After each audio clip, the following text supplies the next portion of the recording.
Yan, ito, meron kaming kahoy na inaakyatan daw kasi pang ano ng signal, kaya may signal daw dyan sa taas. Yan, tanaw namin ang baba. Yan. Nandito kami para magtanim at maglinis. Si Daddy, Jojo. Yan.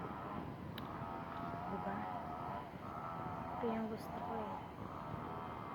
Yan, yung iba dyan, nagputol na ng kahoy sa amin. Yan, pinutol na yung mga kahoy na dapat hindi putulin.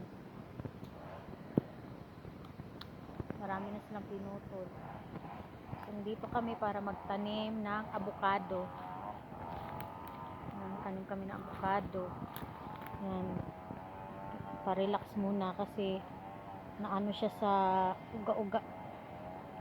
Masyado siyang nauga sa biyahe.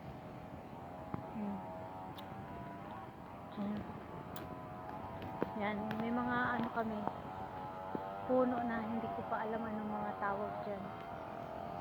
Yan, may kahoy pa kami dyan.